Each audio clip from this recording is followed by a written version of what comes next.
बिस्मिल्लाहिर्रहमानिर्रहीम। मेरे कायद मोहतरम आई रहमान साहब, मौलाना फजलुर रहमान साहब, हाजी अदील साहब, ज़ियाउद्दीन साहब और मोहतरमा मारियाना बाबर साहिबा, इम्तियाज़ आलम साहब और मेरे सीनियर साथियों, ख़वातीन व हज़रात, सच बात पे मिलता है यहाँ ज़हर का प्याला, जीना है तो फिर जुर्रत इज़हार न मांगो। साथियों, बात यह है, बड़ा अच्छा टॉपिक है, media, democracy and good governance. Democracy के लिए तो मैं बड़ा फ़ख्र से ये कह सकता हूँ कि हाँ खुशनूर साहब, ये आज़ादी सहाफ़त हमें प्लेट में किसी ने नहीं दी। इसके लिए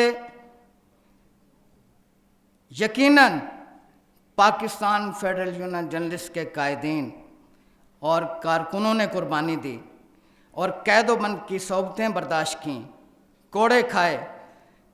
PFJ 38 साल से मैदान जंग में है डिक्टेटर्स के ख़िलाफ़, लेकिन मुझे अफसोस है कि इस आज़ादी सहाफ़त के लिए एक भी मालिक अखबार जेल में नहीं गया।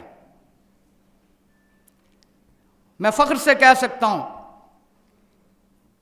कि दौर अयूब ख़ान का हो, याया ख़ान का हो, ज़ियाउल हक़ का हो या परवेज़ मुशर्रफ का, किसी दौर में भी आप ये नहीं कह सकते कि PFJ ने कहीं सरेंडर किया हो, किसी डिक्टेटर के सामने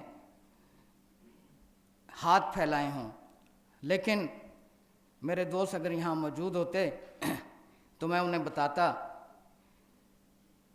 कि उन लोगों की जमहूरियत के लिए क्या कुर्बानियाँ थीं, जो 11-11 साल डिक्टेटर्स के आगे, डिक्टेटर्स के तलवे चाटते रहे, उनसे मरात हासिल करते रहे और उनकी खुशामदों में आर्टिकल लिखते रहे, उनसे अरबों रुपए की मरात हासिल करते रहे।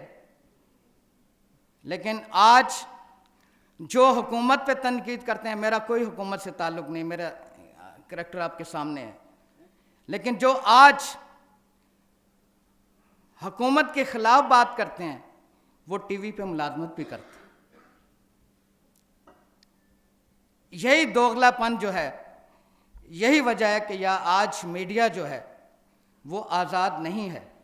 आप समझते होंगे मीडिया आज़ाद है। हमने जो आज़ादी हासिल की है, जो कुछ आवाम तक हक सच पहुंचता है, वो हमारे साथियों की ज़ाती काविशों का नतीजा है। मालिकान की उसमें कोई काविश नहीं है। आप एंकर्स को ब्लेम करते हैं, या जो ब्लैकबेरी पड़ा होता है ना, जब एंकर बात कर रहे होते हैं उसमें मालिक का मैसेज आता है मसाला तेज़ करो, और वो मसाला तेज़ करते जाते हैं।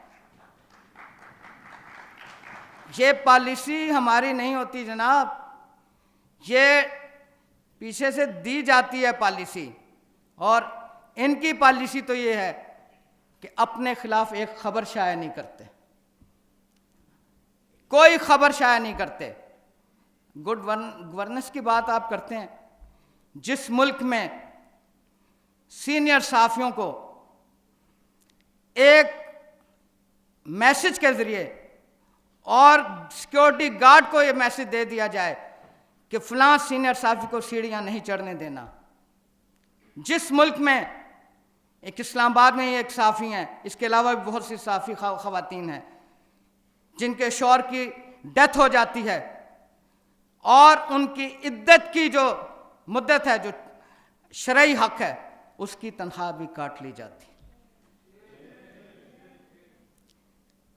हमारे एक बहुत सीनियर साथी हैं, उनको हार्ट अटैक हुआ, अभी वो CCU में थे, उनको टर्मिनेशन आर्डर चले गए कि आपने बहुत छुट्टियां कर ली, आपको मुलाजमत से फारिग किया जाता है। किस गुड गवर्नेंस की बात करते हैं? आज चीटर और ब्लैकमेलर जो हैं, चीटर और ब्लैकमेलर को VVIP का दर्जा हासिल है। आप सदर वज़ीर-ए-आज़म से मुलाकात नहीं कर सकते PFJ वाले, लेकिन चीटर और ब्लैकमेलर्स उनके एडवाइजर बन के जाते हैं और अपने कॉलम में लिखते हैं कि मैंने सदर साहब को ये एडवाइस की, और भाई आपने जो एडवाइस की उसकी वजह से उसका बेड़ा गर्क हो रहा है। अगर जेन्युइन लोगों से एडवाइस लेते तो ये हाल ना होता। हम डेमोक्रेटिक फोर्सेस के साथ हैं, हम डिक्टेटर्स के साथ नहीं हैं।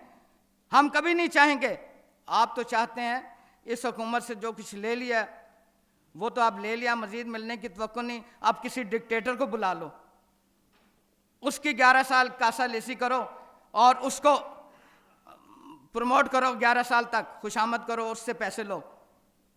हम तो भाई, हमें तो फिक्र होती है कि जमहूरियत चलेगी, लूली लंगड़ी जैसे भी हुक्मरान है ये अगर चले गए तो एक डिक्टेटर आएगा जो हम पे 10-11 साल मुसल्लत होगा, हमें तो जेलों में डालेगा, हमें कोड़े मारेगा, और ये उसको अपने इजलासों में, अपने हल्फबर्दारी की तकरीबों में मेहमान खुसूसी बनाएंगे।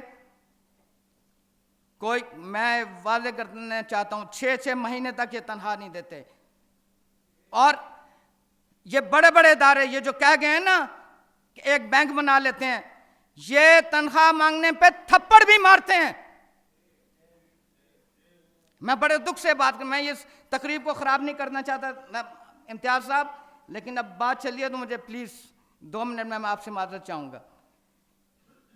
बड़े बड़े इदारे, मैंने लोगों को ईद के चांद रात के दिन मैंने किस किस से, प्राइम मिनिस्टर से रब्ता कर इन्फॉर्मेशन, मैंने लोगों को तनख्वाहें दिलाई। जो 3 महीने तनख्वाहें नहीं देते और अपने प्रोग्रामों में प्रचार करते हैं कि यहाँ जमहूरियत होनी चाहिए, यहाँ करप्शन का खात्मा होना चाहिए, यहाँ तो टैक्स चोर जो हैं उनको आला मकाम हासिल है, कुर्बानियां देने वालों को नहीं। हमने इसलिए नहीं कुर्बानी दी कि हमें हुकूमतों में कोई बड़ा आला ओहदा मिले या हमें हुकूमतों में आला मकाम मिले। हम जब भी हुकूमतों के पास गए अपने वर्कर की बात के लिए गए, हमने कभी ज़ाती बात नहीं की। मैं समझता हूँ कि जितनी ये इब्तला है हमारे मुल्क में, साफ़ी भी उतने ही ज़िम्मेदार हैं इस मुल्क की हालत ख़राब करने में जितने सियासतदान ज़िम्मेदार हैं। हमारा भी एहतसाब होना चाहिए। हम में भी काली भेड़ें हैं, उन काली भेड़ों को हमें निकालना चाहिए, लेकिन कैसे निकालें? वो काली भेड़ें तो ब्लू आइड हैं मालकान की, हम तो ब्लू आइड नहीं हैं उनके। हमें तो 30 साल से तनख्वाह मिल रही है, वही मिलती है। मैं आपको अगर सैलरी स्लिप बताऊं तो मुझे शर्म आएगी बताते हुए भी। बहरहाल, मैंने एक छोटा सा आपको वाक़या सुना के मैं इजाज़त चाहूँगा। हमारे केसेस हैं इम्प्लीमेंटेशन ट्रिब्यूनल में, जस्टिस जावेद नवाज गंडापुर उसके चेयरमैन थे।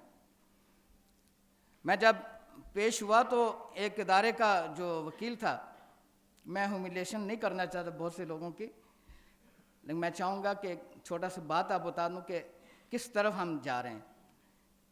वो मुसलसल एडजॉर्नमेंट ले रहे थे वकील साहब, वो इदारे के जो रिप्रेजेंटेटिव थे। तो मैंने जज साहब से कहा, मैं कि जस्टिस साहब आप तो बड़े अच्छे जज हैं, बड़ा आपका नाम है, तो अब कब तक, ये क़यामत तक आप देंगे एडजॉर्नमेंट? उन्होंने बड़ी सख्ती की, नेक्स्ट डेट में आपने आना है, और ईद को 5 दिन 6 दिन रह गए थे। उस वकील साहब का मैसेज आया, फैक्स मैसेज, कि जनाब मुझे सीट नहीं मिल रही, लिहाजा मैं पेश होने से कासिर हूँ, मैं पेश नहीं हो सकता। तो मैं चूँकि PIA में भी काम कर चुका हूँ, तो मैंने जज साहब से कहा कि मुझे टेलीफोन की इजाज़त दें। मैंने टेलीफोन किया अपने साथियों को और 1 मिनट में उन्होंने सीट कंफर्म करके दे दी। जब मैंने कहा ये कंप्यूटर नंबर है जी, वकील साहब को दे दें, तो वकील साहब का पैगाम आया कि मैं फिर भी नहीं आ सकता क्योंकि मुझे बकरा ख़रीदना। जी जी, वो यहाँ आते तो मैं बकरा भी ख़रीद देता। उस पर एडजॉर्नमेंट ली और उन्होंने कहा कि आप तहरीरी तौर पे लिखें, और उन्होंने तहरीरी तौर पे ये लिखा और ये रिकॉर्ड का हिस्सा बना। गुड गवर्नेंस जो है आप लोगों को निकाल देते हैं, आप किसी आइन की परवाह नहीं करते। इम्प्लीमेंटेशन ट्रिब्यूनल जजों की, सुप्रीम कोर्ट की परवाह नहीं करते, और जज भी ऐसे ही हैं इस मुल्क में। सिंध हाई कोर्ट में 5.5 साल हो गया मैं धक्के खाते हुए, इतनी मुश्किल से केस फाइनल हुआ, अब जजमेंट रिजर्व है 3 महीने से, पता नहीं कब सुनाएंगे, खाक हो जाएंगे हम उनको खबर होने तक। मैं समझता हूँ कि ये जो ऐवान है, ये सैफमा के लोग हैं, ये जमहूरियत, मीडिया, गुड गवर्नेंस की बात करते हैं, लेकिन मेरा ख़्याल है कि हमारे यहाँ साथी अक्सर जो हमारे साफ़ी हैं, जो जेन्युइन साफ़ी हैं, जो ईमानदारी से काम करते हैं, उनकी हालत ज़ार से वाकिफ़ नहीं है। ये हमारी भी इसमें खामियां हैं, लेकिन उनकी भी अदम दिलचस्पी है। मैं आपसे गुजारिश करूंगा कि PFCJ के साथ एक सेशन रखें, हम भी आपको बुलाएंगे और हम भी आप दुख दर्द आपके साथ शेयर करेंगे। और जहाँ तक मीडिया की आज़ादी का ताल्लुक़ है और जमहूरियत का ताल्लुक़ है, ये हमारी जान है। हम सर तो कटा सकते हैं, झुका नहीं सकते। बहुत